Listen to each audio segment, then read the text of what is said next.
Hi friends, 1893 September 11 చికాగోలో జరిగిన సర్వమత సమ్మేళనంలో పాల్గొనేందుకు వివిధ దేశాల నుంచి ప్రతినిధులు వెళ్లారు. ఇండియా నుంచి ప్రతినిధిగా స్వామి వివేకానంద వెళ్లారు. అందరూ అక్కడ రకరకాల టాపిక్స్ మాట్లాడారు. కానీ వివేకానంద మాత్రం ధర్మం, మతం, వేదాలు, గీత గురించి చెప్పిన ఉపన్యాసంతో ప్రపంచమంతా ఊగిపోయింది. అక్కడికొచ్చిన వాళ్ళు చప్పట్లు కొట్టకుండా ఉండలేకపోయారు. స్టీవ్ జాబ్స్ స్టాన్ఫోర్డ్ యూనివర్సిటీలో మాట్లాడుతూ చికాగోలో స్వామి వివేకానంద మాట్లాడిన ఉపన్యాసం ప్రపంచంలోనే అత్యంత గొప్ప ఉపన్యాసం అని చెప్పారు. మీ మనసులో చింతలన్నీ పక్కకు పెట్టండి, మీ పూర్తి ఫోకస్ వీడియో మీద పెట్టండి. అమెరికాకి చెందిన సోదరులారా, సోదరి మణులారా అంటూ ఆయన ప్రసంగం మొదలుపెట్టినప్పుడు 3 నిమిషాల పాటు ఆగకుండా చప్పట్లతో మహాసభ దదరిల్లిపోయింది. ఆ ఘట్టం చిరస్మరణీయం. మీరు పలికిన సాదర స్వాగతం మాటల్లో చెప్పలేనంత ఆనందాన్ని కలిగిస్తోంది. ఈ ప్రపంచంలోనే అత్యంత ప్రాచీనమైన ఋషి సాంప్రదాయం తరపున నేను మీకు ధన్యవాదాలు తెలియజేస్తున్నాను. అన్ని మతాలకు అమ్మలాంటి నా సనాతన ధర్మం తరపున మీకు ధన్యవాదాలు తెలియజేస్తున్నాను. వివిధ వర్గాలకు, భిన్న జాతులకు చెందిన కోట్లాది భారతీయుల తరపున మీకు ధన్యవాదాలు తెలియజేస్తున్నాను. అలాగే సహనశీలత ప్రపంచానికి చాటి చెప్పిన ఘనత ఈ తూర్పు దేశాలదే అంటూ సుదూర ప్రాంతాల నుంచి ఇక్కడకు వచ్చి ఆయా దేశాల ప్రతినిధులకు అభినందనలు తెలియజేసిన వ్యక్తులకు కూడా నేను ధన్యవాదాలు తెలియజేస్తున్నాను. సహనాన్ని, సమైక్యతను ఈ ప్రపంచానికి బోధించినటువంటి మతానికి చెందినవాడనని చెప్పుకోవడానికి నేను చాలా గర్వపడుతున్నాను. మేము సర్వమత సహనాన్ని కాంక్షించడమే కాదు, ప్రతి మతము సత్యమైంది అని విశ్వసిస్తాం. ఈ భూమి నలుదిక్కుల నుంచి బాధితులుగానో, శరణార్థులుగానో వచ్చిన అన్ని దేశాల వారికి, అన్ని మతాల వారికి ఆశ్రయాన్నిచ్చినటువంటి దేశానికి చెందినవాడనని చెప్పుకోవడానికి గర్విస్తున్నాను.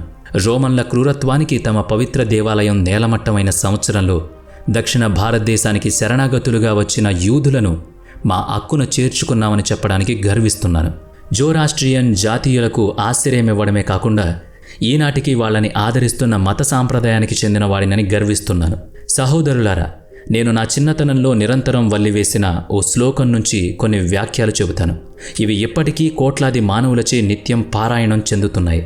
వేరువేరు దేశాలలో పుట్టిన నదులన్నీ సూటిగా ప్రవహించిన, అటు ఇటుగా ప్రవహించిన, చివరకు సముద్రంలోనే కలుస్తున్నాయి. ఓ పరమాత్మ, నిన్ను ఆరాధించే మార్గాలు వక్రంగా కనిపించినా, సరళంగా కనిపించినా అవన్నీ చివరకు నిన్నే చేరుకుంటాయి. అలాగే నన్ను ఎవరు ఏ రూపంలో ఆరాధిస్తారో నేను వాళ్ళని ఆ రూపంలో అనుగ్రహిస్తాను. మానవులంతా ఏ మార్గాన్ని అనుసరించినా చివరకు నన్నే చేరుతారు అన్న అద్భుత గీతావాక్యాన్ని ఈ మహాసభ సమర్థిస్తూ ప్రపంచానికి చాటి చెబుతుందని విశ్వసిస్తున్నాను. సాంఘిక దురభిమానం, మతోన్మాదం, వీటి వల్ల పుట్టిన మూఢత్వం, ఇవన్నీ ఈ అందమైన భూమండలాన్ని చాలా కాలంగా పట్టి పీడిస్తున్నాయి. వీటి వల్ల ఉద్భవించిన హింస ప్రపంచాన్ని అనేక మార్లు మానవ రక్తంతో తడిసి ముద్దయ్యేలా చేసింది. నాగరికతను ధ్వంసం చేసి దేశాలన్నిటినీ నిరాశలో కూరుకుపోయేలా చేసింది. ఈ భయంకరమైన రాక్షసత్వమే లేకపోయుంటే మానవ సమాజం ఇప్పుడున్న స్థితి కంటే ఎంతో ఎత్తులో ఉండేది. కానీ ఇక రాక్షసులకు అవసాన దశ సమీపించింది. ఈ మహాసభ గౌరవార్థమై నేటి ఉదయం మోగిన గంట అన్ని రకాల మూఢత్వాలకు, కలంతోనూ కత్తితోనూ జరుగుతున్న హింసలకు, ఒకే గమ్యాన్ని చేరవలసిన మానవులలో పేట్రేగిపోతున్న సంకుచిత స్వభావాలకు చరమగీతం పాడుదామని బలంగా నమ్ముతున్నాను. ఈ సందర్భంగా మీకు నేను కథ చెబుతాను. ఒక బావిలో ఒక కప్ప ఉండేది. ఆ బావిలోకి ఒకసారి సముద్రంలో ఉండే కప్ప వచ్చి చేరింది. సముద్రంలోంచి వచ్చిన కప్ప బావిలో ఉన్న కప్పలతో అంటుంది, మీ బావి చాలా చిన్నగా ఉందని. అదేంటి అలా అంటున్నావు? సముద్రంలో చాలా పెద్దగా ఉంటుందా అని ప్రశ్నిస్తుంది బావిలో ఉన్న కప్ప. అప్పుడు సముద్రంలో ఉన్న కప్ప అంటుంది, చాలా పెద్దగా ఉంటుంది, నీ ఊహకు కూడా అందనంత పెద్దగా ఉంటుంది అని సమాధానం చెప్తుంది. బావిలో కప్ప అంటుంది, అలా ఉండే ప్రసక్తి లేదు అంటుంది. నా బావి కన్నా మంచి ప్రదేశం, పెద్ద ప్రదేశం వేరే ఏదీ లేదని వాదిస్తుంది. కోపంతో సముద్ర కప్పని బావిలో నుంచి వెళ్ళిపోమని కోప్పడుతుంది. నేనిక్కడే ఉంటాను, నేనిక్కడే మరణిస్తాను అని చెప్తుంది. నేను హిందువును, ఇదే ఉన్నతమైంది, నా బావే విశ్వం అనుకుంటే తప్పు. ముస్లింలు కూడా తమ బావిలో కూర్చుని అదే అనుకుంటున్నారు. క్రైస్తవులు కూడా అదే అనుకుంటున్నారు. అలాగే అనుకుంటారు. ప్రపంచంలో 3 మతాలున్నాయి. ప్రాచీన కాలం నుంచి ఈ 3 మతాలు కొనసాగుతూ వస్తున్నాయి. హిందూ మతం, పార్సీ మతం, జుడాయిజం. జుడాయిజం ముస్లిం మతాన్ని తమలో కలుపుకోలేకపోయింది. అయితే ఆ మతం పుట్టిన దేశం నుండే బయటికి వెళ్లాల్సి వచ్చింది. అక్కడ గుప్పెడు మంది పార్సీలు మాత్రమే మిగిలారు. భారతదేశంలో అనేక మతాలు వచ్చాయి, వెళ్ళాయి, వైదిక ధర్మాన్ని కదిలించాయి. హిందువులకు తమ మతం గురించి విషయాలు వేదాల ద్వారా లభించాయి. వేదాలకు అంతం లేదు, ఆరంభం లేదు. ఏ పుస్తకమైనా అంతం ఆరంభం లేకుండా ఎలా ఉంటుందనే సందేహం మీకు కలగొచ్చు. వేదాలు పుస్తకాలకే పరిమితం కాలేదు. భిన్న కాలాల్లో భిన్న వ్యక్తుల ద్వారా లభించిన ఆలోచనల భాండాగారం, ఆధ్యాత్మిక నియమాల పెన్నిది. మనిషి కంటే ముందే గురుత్వాకర్షణ సిద్ధాంతం, మనిషి లేకపోయినా గురుత్వాకర్షణ శక్తి ఉంటుంది. వేదాలు అనేక విషయాలు నేర్పిస్తాయి. సృష్టికి అంతం లేదు, ఆరంభం లేదు. కొంతమంది పుట్టుకతోనే సంతోషంగా ఉంటారు, కొద్దిమంది పుట్టుకతోనే దుఃఖంతో ఉంటారు. అన్ని మతాలు చెప్పేదేంటంటే భగవంతుడు పక్షపాతం చూపించడు. పుట్టుకకు ముందే మన పుట్టుకకు సంబంధించిన కారణాలుంటాయట. వాటి ఫలితంగానే మనిషి సంతోషంగా ఉండేది, దుఃఖంగా ఉండేది తేలుతుంది. వారి పూర్వజన్మ కారణంగానే ఈ జన్మలో వారి సుఖ సంతోషాలు ఆధారపడి ఉంటాయి. వాటి ఆధారంగానే శిక్షలుంటాయి. శ్రీకృష్ణుడు ప్రేమ గురించి చెప్పే మాట ఏంటంటే, మనిషి తామరాకు మీద నీటి బొట్టులా ఉండాలి. మనిషి జన్మలో ఉన్న మనస్సు భగవంతుడి మీద లగ్నం చేయాలి. ఇతిహాసంలోనైనా పరలోకంలోనైనా ఈశ్వరుణ్ణి పూజించడం మంచి పని. ప్రేమ కోసమే దేవుణ్ణి ప్రార్థించడం మంచి విషయం. భగవంతుణ్ణి కోరుకోవాల్సింది ఇదే. నాకు సంపదొద్దు, ఆస్తులొద్దు, విద్య కూడా వద్దు. కేవలం ఏ ప్రతిఫలం ఆశించకుండా మిమ్మల్ని ప్రార్థిస్తాను. కేవలం ప్రేమ కోసమే జీవిస్తాను. శ్రీకృష్ణుడి శిష్యుడు ధర్మరాజు ఒకప్పుడు సామ్రాజ్యాధిపతి. కానీ అతని సోదరులు అతన్ని సింహాసనాన్ని లాక్కొన్నారు. దాంతో తన భార్య సోదరులతో కలిసి హిమాలయాల్లో ఉండాల్సి వస్తుంది. ఆ సమయంలో ద్రౌపది తన భర్తలతో ఒక ప్రశ్న అడుగుతుంది.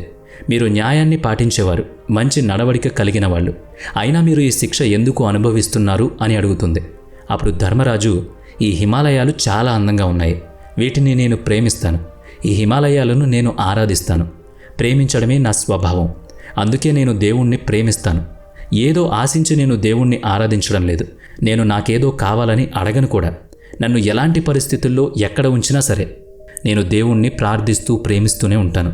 గులాబీ పువ్వులు ఎవరికిచ్చినా దాని అందం, పరిమళం ఏమాత్రం మారదు. ఇప్పుడు నేను చెప్పబోయే విషయం చాలా శ్రద్ధగా వినండి. అంధవిశ్వాసం మనిషికి శత్రువు. దేశంలో విగ్రహారాధన తప్పేం కాదు, తప్పుడు పని అస్సలే కాదు. దేవుణ్ణి ఆరాధించేందుకు అదొక సాధనం. హిందూ మతంలో కూడా అనేక దోషాలున్నాయి. మనిషి చేసే తప్పులు అతన్నే దహించేస్తాయి. అంతేకాని అవి ఇతరులను ఇబ్బంది పెట్టవు. ఇక్కడ కూర్చున్న ముస్లింలందరికీ నేను మాట చెప్పాలనుకుంటున్నాను. ఎప్పుడూ మనలో చెలరేగే ఆలోచనల గురించి వినాలి. మీ ముస్లింలు మీ మత ప్రచారాన్ని చేయడానికి ఎప్పుడూ సిద్ధంగాను ఉత్సాహంగానూ ఉంటారు. పేదవాళ్లు ఆకలితో చనిపోతుంటే వారిని రక్షించేందుకు మీరు ఏ ప్రయత్నం చెయ్యరు. దేశంలో కరువు కాటకాలు సంభవించినప్పుడు లక్షలాది మంది ఆకలితో చనిపోయారు.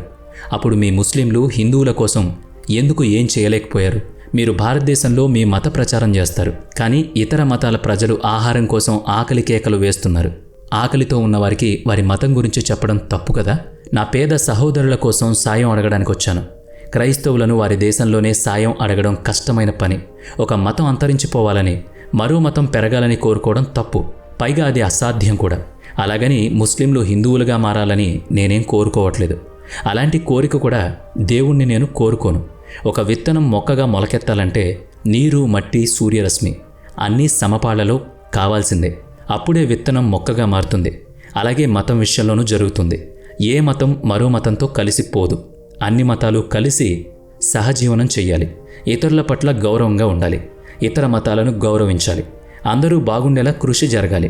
ఇన్ని చెప్పాక కూడా ఇతర మతాలన్నీ మాసిపోవాలని, తమ మతం మాత్రమే తలతలా మెరిసిపోవాలని ఆశపడొద్దు. అలా కోరుకునే వారి పట్ల జాలి కూడా పడాలి. వారిని క్షమించమని వేడుకుంటూ, అలాంటి వాళ్ళని దేవుడే క్షమించాలని కోరుకుంటూ ముగిస్తున్నాను. మరి ఈ వీడియో మీకు నచ్చినట్లయితే లైక్ చేయండి, షేర్ చేయండి.